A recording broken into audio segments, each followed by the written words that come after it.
हाय दोस्तों, सोचो, एक सूखा रेगिस्तान जहां सिर्फ रेत और धूप है और अचानक वहां एक चमकती नदी बहने लगे, वो भी नकली। है ना कमाल।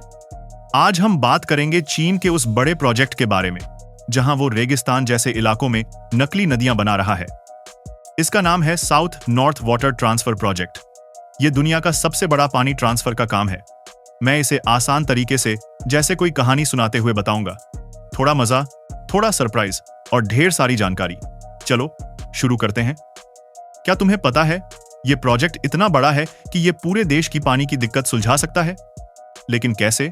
सुनो आगे। चीन में पानी की दिक्कत का बैकग्राउंड पहले समझते हैं कि चीन को ये नकली नदियां क्यों बनानी पड़ रही हैं।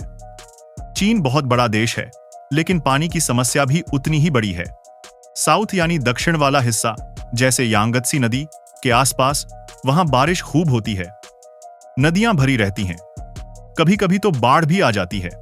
लेकिन नॉर्थ यानी उत्तर वाला हिस्सा, वहां सूखा रेगिस्तान जैसे इलाके, जैसे गोबी डेजर्ट या तकलमकन डेजर्ट, वहां पानी की कमी से फैक्ट्रियां बंद हो जाती हैं, फसलें सूख जाती हैं और लोग पानी के लिए तरसते हैं। पिछले 50-60 सालों में इंडस्ट्री बढ़ी, आबादी बढ़ी, तो उत्तर में पानी की जरूरत दोगुनी हो गई। ग्राउंड वाटर बहुत नीचे चला गया और रेगिस्तान फैलते जा रहे हैं। मजेदार बात यह कि चीन की 60% आबादी उत्तर में रहती है, लेकिन वहां सिर्फ 20% पानी है। साउथ में इसका उल्टा। तो सोचो, अगर पानी को साउथ से नॉर्थ ले जाया जाए तो दिक्कत सुलझ जाएगी ना। यह आइडिया 1950 के दशक में आया। चेयरमैन माओ ने कहा था, साउथ में पानी ज्यादा, नॉर्थ में कम। अगर उधार ले सकें तो अच्छा है। हाँ, जैसे कोई दोस्त से पानी मांग रहा हो। लेकिन यह उधार नहीं, इंजीनियरिंग का बड़ा कमाल है। अब देखते हैं कैसे। प्रोजेक्ट का प्लान और 3 रास्ते। ये प्रोजेक्ट 3 बड़े रास्तों पर बना है, ईस्टर्न, सेंट्रल और वेस्टर्न। हर रास्ता एक तरह की नकली नदी है जो कैनाल्स, टनल्स और एक्वेडक्ट से बनी है। ये रेगिस्तान जैसे सूखे इलाकों से गुजरती हैं और पानी पहुंचाती हैं। सालाना 44.8 बिलियन क्यूबिक मीटर पानी ट्रांसफर होता है। इतना पानी कि पूरे शहर डूब जाएं। चलो एक एक रास्ता देखते हैं, मजेदार डिटेल्स के साथ। सबसे पहले ईस्टर्न रास्ता। ये यांगत्सी नदी से शुरू होता है, जियांगसू के पास। यहां से पानी को पंप किया जाता है और ग्रैंड कैनाल से उत्तर की तरफ भेजा जाता है। ग्रैंड कैनाल दुनिया की सबसे लंबी मैन मेड वाटरवे है, 1800 किलोमीटर से ज्यादा। लेकिन इस प्रोजेक्ट में इसे अपग्रेड किया गया। पानी को 1152 किलोमीटर तक ले जाना पड़ता है, तियानजिन तक। रास्ते में येलो रिवर आती है, जो बड़ी दिक्कत थी। तो क्या किया? येलो रिवर के नीचे 2 बड़े टनल्स बनाए। हर टनल 9.3 मीटर चौड़ा और 70 मीटर नीचे, जैसे कोई अंडरग्राउंड रोड। पानी इन टनल्स से गुजरता है बिना रुकावट। और पंपिंग स्टेशंस, 23 स्टेशन हैं जो 454 मेगावाट पावर यूज करते हैं। पानी को ऊपर उठाना पड़ता है क्योंकि इलाका ऊंचा नीचा है। मजेदार बात, शुरू में पानी इतना गंदा था कि मछलियां मर गईं, लेकिन अब साफ हो गया। यह रास्ता शैंडोंग, जियांगसू, हेबेई जैसे प्रांतों को पानी देता है। 2013 में शुरू हुआ और अब सालाना 14.8 बिलियन क्यूबिक मीटर पानी ट्रांसफर करता है। सोचो, रेगिस्तान में फैक्ट्रियां इस पानी से चल रही हैं। अब सेंट्रल रास्ता, जो सबसे जरूरी है। यह डैनाजियांग रिजर्वॉयर से शुरू होता है, जो हान रिवर पर है, यांगत्सी की ब्रांच। यहां से पानी 1264 किलोमीटर तक बीजिंग पहुंचता है। खास बात, कोई पंपिंग नहीं, सब धार में जरूरी है। खोड है, ग्रेविटी से बहता है। इसके लिए डैनाजियांग डैम की हाइट बढ़ाई गई 162 मीटर से 176.6 मीटर। अब पानी खुद ब खुद नीचे बहता है। रास्ते में नॉर्थ चाइना प्लेन है, जो सूखा इलाका है। यहां भी येलो रिवर क्रॉसिंग के लिए 2 टनल्स और कई नदियां क्रॉस, जैसे बैहे, शाहे। यह रास्ता 2014 में पूरा हुआ और अब 9.5 बिलियन क्यूबिक मीटर पानी सालाना देता है, जो 2030 तक 13 बिलियन हो जाएगा। मजेदार फैक्ट, रिजर्वॉयर के आसपास इंडस्ट्री बंद कर दी गई ताकि पानी पीने लायक रहे। बीजिंग में पहुंचने पर पानी इतना साफ कि सीधे इस्तेमाल हो। इस रास्ते से 85 मिलियन लोग फायदा उठा रहे हैं। रेगिस्तान जैसे इलाकों में ग्राउंड वाटर रिचार्ज हो रहा है।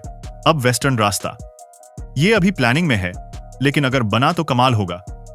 यह तिब्बत से पानी लेगा, जैसे मेकोंग, यारलुंग नदियों से। फिर 200 बिलियन क्यूबिक मीटर पानी यांगत्सी, येलो रिवर और नॉर्थ के सूखे इलाकों में। रास्ता मुश्किल, पहाड़, रेगिस्तान, टनल्स और रिजर्वॉयर्स बनेंगे। लेकिन अभी शुरू नहीं हुआ, क्योंकि पर्यावरण की समस्याएं और इंटरनेशनल दिक्कतें हैं। जैसे ब्रह्मपुत्र नदी भारत में आती है, अगर बना तो गोबी डेजर्ट जैसे इलाके हरे भरे हो जाएंगे। है ना रोमांचक? कंस्ट्रक्शन का कमाल और चैलेंज। अब बात करते हैं कैसे बनाया ये सब। कंस्ट्रक्शन 2002 में शुरू हुआ, ईस्टर्न रास्ता 2002 में, सेंट्रल 2004 में। कुल लागत 500 बिलियन युआन से ज्यादा, यानी $70 बिलियन। इतने पैसे में क्या क्या? हजारों kilometre canals, 1300 bridges, tunnels, aqueducts, Danjiang dam बढ़ाने में लाखों टन कंक्रीट लगा। रिसेटलमेंट 330 शून्य लोग शिफ्ट हुए। कुछ गांव पानी में डूब गए।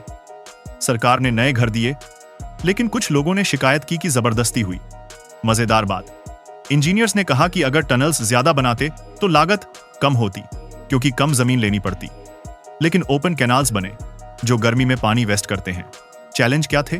टॉपोग्राफी, ऊंचा नीचा इलाका, येलो रिवर क्रॉसिंग सबसे मुश्किल, पानी का प्रदूषण। ईस्टर्न रास्ते में शुरू में गंदा पानी था, लेकिन अब ठीक। सोशल दिक्कतें, लोग शिफ्ट होने से नाराज। और पर्यावरण, साउथ में हान रिवर से 1/3 पानी लेने से वहां दिक्कत हुई। तो अब एक नया टनल बना रहे हैं, यिनजियांग टनल, जो 3 गॉर्जियस रिजर्वॉयर से पानी लाएगा।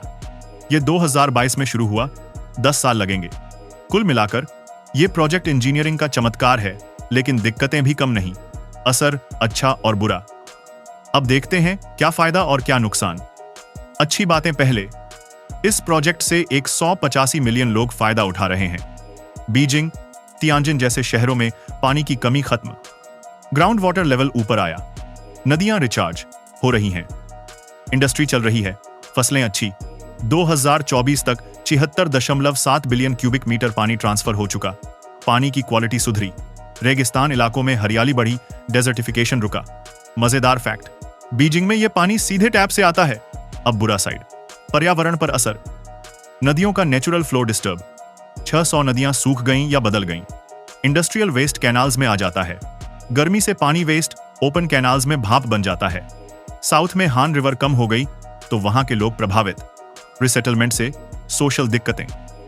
क्लाइमेट चेंज से अगर साउथ में बारिश कम हुई तो क्या होगा? कुछ एक्सपर्ट्स कहते हैं ये लॉन्ग टर्म सॉल्यूशन नहीं, क्योंकि पानी की जरूरत बढ़ती जा रही है। लेकिन चीन कहता है कि मॉनिटरिंग से सब ठीक है। 2020 में स्टडीज से पता चला कि वाटर क्वालिटी इंडेक्स बेहतर हुआ। तो मिक्स्ड रिजल्ट्स हैं, लेकिन ओवरऑल पॉजिटिव। अब क्या हाल है और भविष्य 2025 में क्या हाल है? ईस्टर्न और सेंट्रल रास्ते पूरी तरह काम कर रहे हैं। पिछले 10 सालों में ढेर सारा पानी ट्रांसफर हुआ। वेस्टर्न रास्ता अभी प्लानिंग में, लेकिन अगर बना तो और बड़ा होगा। एक और प्रोजेक्ट है रेड फ्लैग रिवर, जो तिब्बत से पानी शिनजियांग और गोबी डेजर्ट तक ले जाएगा। ये 61.8 बिलियन डॉलर का, लेकिन अभी सिर्फ आइडिया। चीन कहता है यह प्रोजेक्ट क्लाइमेट चेंज से लड़ने में मदद करेगा भविष्य में, और बढ़ोतरी जैसे यिनजियांग टनल। लेकिन इंटरनेशनल टेंशन भी, क्योंकि कुछ नदियां दूसरे देशों में जाती हैं। क्या यह टिकाऊ है? वक्त बताएगा। लेकिन चीन की स्पीड देखो, 12 साल में इतना बड़ा काम। कंक्लूजन दोस्तों, चीन का यह नकली नदी प्रोजेक्ट एक बड़ा एडवेंचर है। रेगिस्तान में पानी बहाना जैसे कोई जादू, लेकिन इसमें मेहनत, चैलेंज और सबक हैं। अगर तुम्हें यह मजेदार लगा तो शेयर करो। क्या पता दूसरे देश भी ऐसा करें। अलविदा, अगली बार मिलते हैं किसी और कमाल की कहानी से।